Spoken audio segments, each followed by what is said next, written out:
Para jovens universitários que estudam, trabalham e muitas vezes se alimentam só fora de casa, seguir uma alimentação saudável fica difícil. E um projeto de pesquisa desenvolvido aqui pelo curso de nutrição da UPF busca analisar o perfil nutricional dos acadêmicos.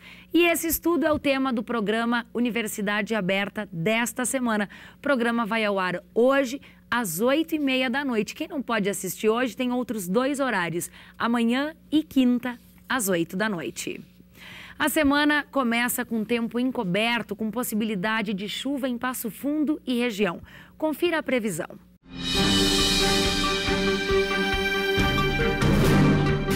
A previsão do tempo para terça-feira em Passo Fundo e região é de céu encoberto com pancadas de chuva. A mínima será de 15 graus e a máxima chega a 20.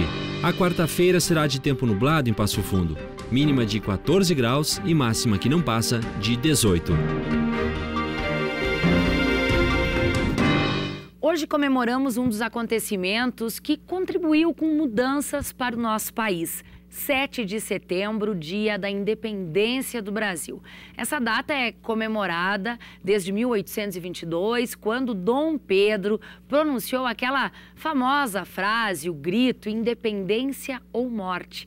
Para falar um pouco sobre essa data, nós convidamos o professor de filosofia aqui na UPF, mestre e doutor em filosofia, Francisco Fianco, sempre muito bem-vindo ao UPF TV. Muito obrigado, sempre um prazer estar aqui com vocês. Que bom, o prazer é todo nosso e a gente quer começar entendendo um pouquinho, professor, do sentido histórico dessa data.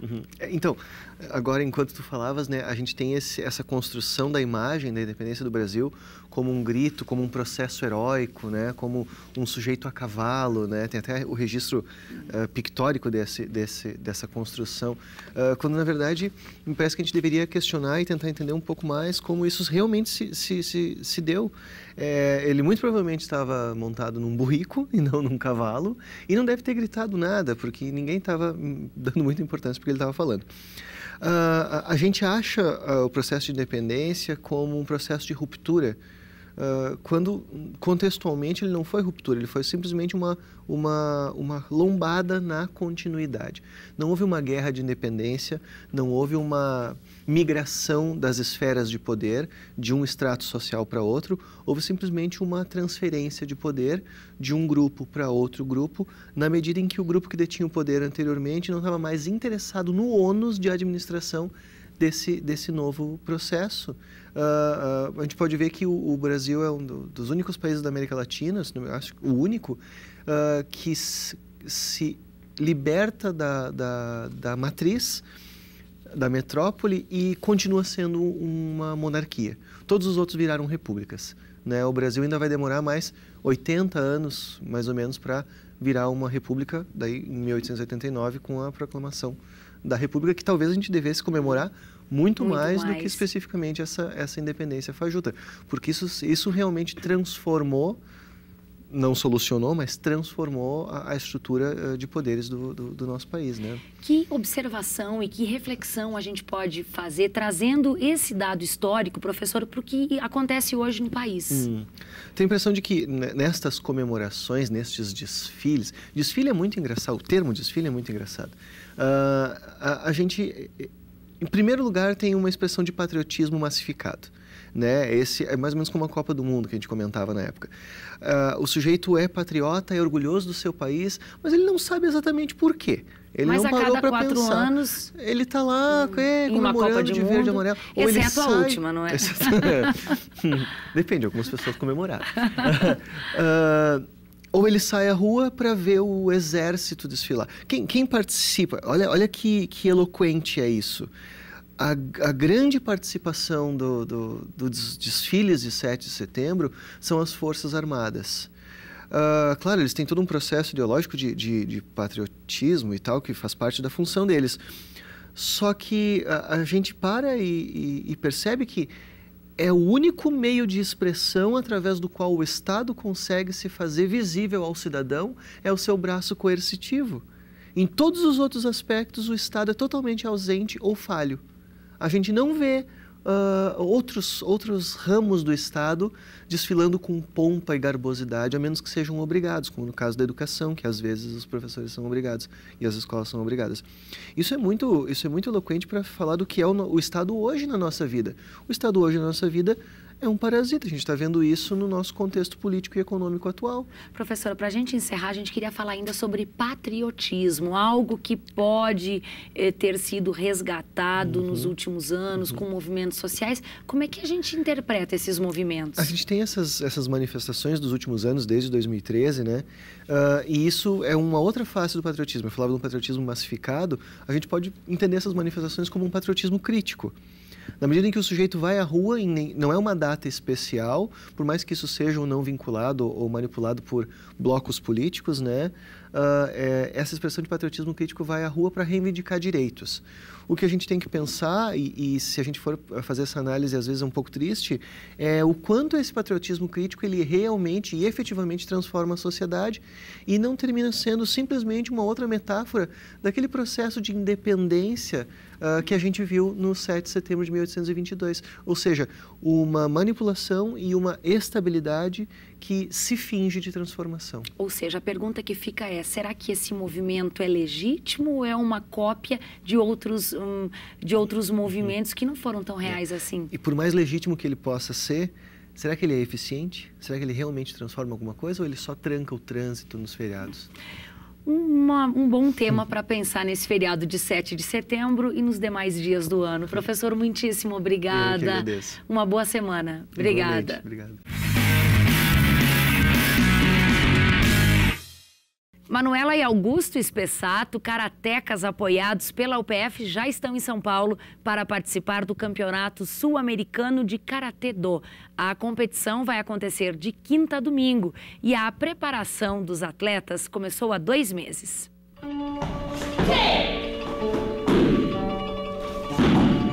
Tem uma preparação de 2 meses para o campeonato, em que nosso treinamento se foca bastante na velocidade, né?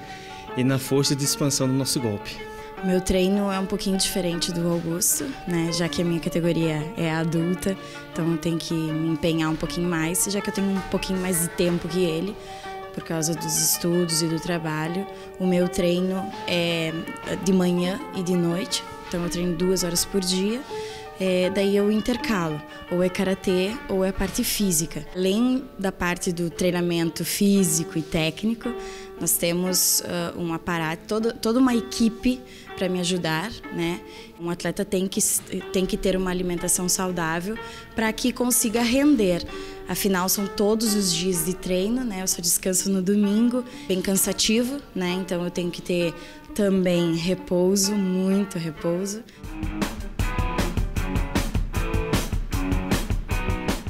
Esse campeonato é o Campeonato Sul-Americano, vai acontecer aqui no Brasil, é a 3ª vez já que acontece no Brasil, e vai ser em São Paulo. Nós vamos começar a treinar a partir da terça-feira e vamos até quinta no alojamento, treinando toda a equipe junto, a equipe brasileira, né? E depois nós vamos para o Campeonato Sul-Americano, que é em Barueri. O principal desafio, né, do atleta é vencer ele mesmo na competição. Isso é, tu ter a capacidade de formular uma estratégia em 1 minuto e meio, né, de luta e conseguir aplicar ela. Eu tô indo buscar o pentacampeonato, né, em Catar, só que agora eu quero uma coisa inédita para o Brasil, que é ganhar nas 2 modalidades, ou quem sabe nas 4 que eu vou competir.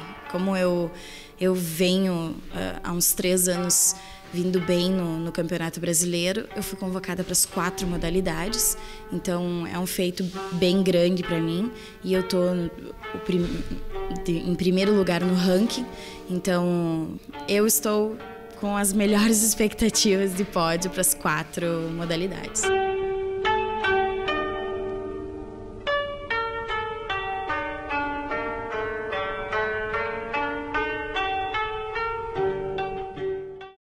Em Passo Fundo, a cultura de frequentar o cinema nasceu no início do século XX. Com o passar dos anos, cinemas surgiram, alguns trocaram de nome, mas aos poucos todos desapareceram. O que ficou dessa época foi a memória afetiva de cada espectador, que um dia ficou por algum tempo assistindo um filme na sala de sonhos. Veja a primeira reportagem da série sobre a memória afetiva do cinema no estado.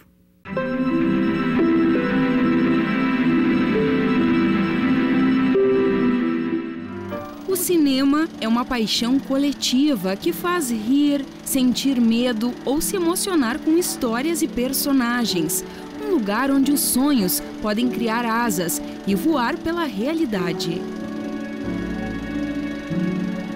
E antigamente, ir ao cinema era algo sério, tão sério que até uma lei municipal foi criada. A lei de 1950, ele estabelecia as regras, inclusive para assistir os filmes em Passo Fundo, que não se podia assistir de chapéu, era proibido assistir de chapéu. Na época que nós íamos ao cinema e para entrar no cinema você tinha que estar de casaco e gravata, né?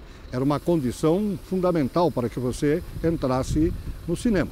Em Passo Fundo, os amantes da sétima arte tiveram o primeiro contato com os projetores no início do século XX. Eram pequenas casas de exibição, hoje sem registros. Em 1920 foi inaugurado o primeiro grande cinema da região. Onde hoje tem essa loja, nascia o Coliseu. Com capacidade para mais de 500 pessoas, o lugar foi o ponto de partida para os anos de glamour e mágica do cinema. O Coliseu reinou em Passo Fundo até 1948. Um incêndio quase o destruiu. Depois da reconstrução, mudou o nome para Cinema Real. Outro cinema importante para o município foi o Cine Imperial. Surgiu nos anos de 1940 e era um pouco diferente para a época, porque pela primeira vez a cidade exibia filmes adultos.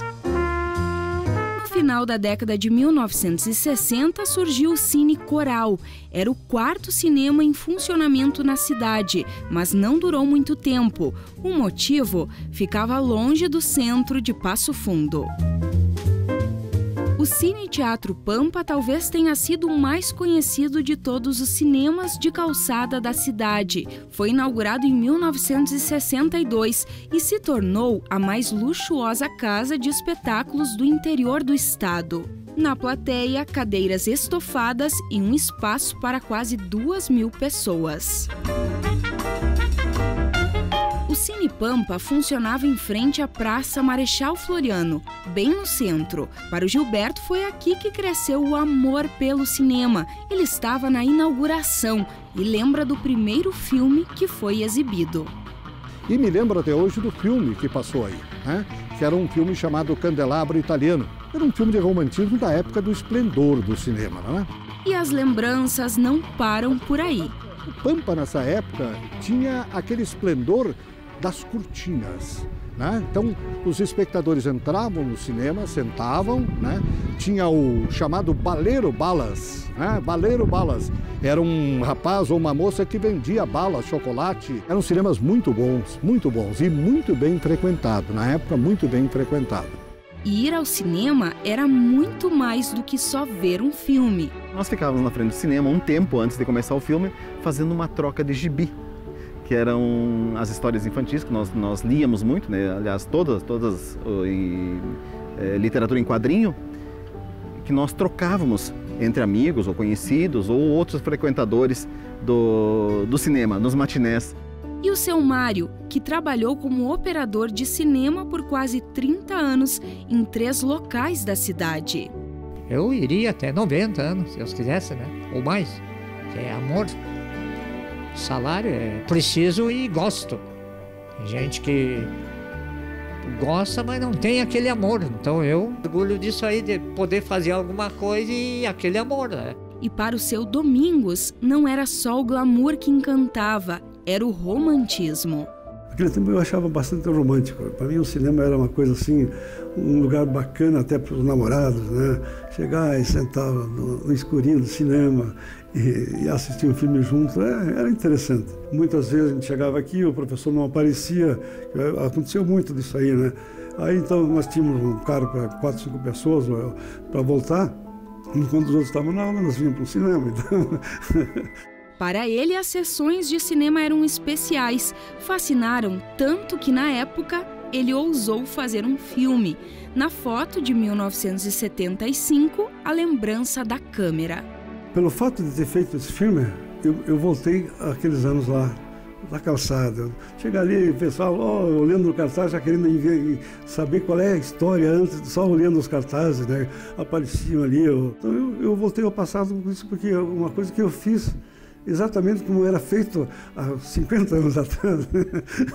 O cinema de calçada em Passo Fundo passou por diversas fases, se desenvolveu com a tecnologia, mas também foi morto por ela.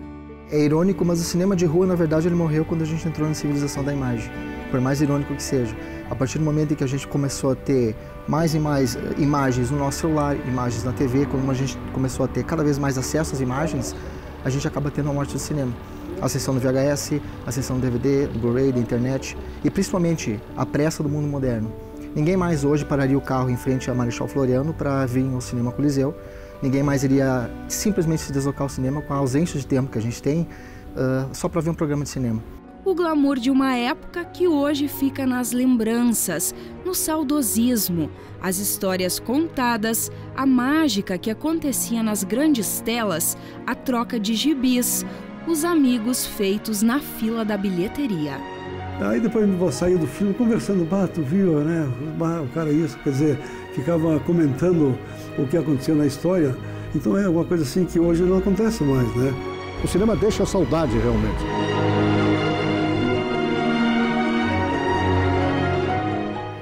Essas foram as informações de hoje. A gente volta amanhã, ao vivo, ao 12h30. E o canal de notícias vai ser representado hoje à noite, às 7h30 e às 10h30. Acesse o nosso Facebook e nos acompanhe por lá também. Obrigada pela sua companhia e até amanhã.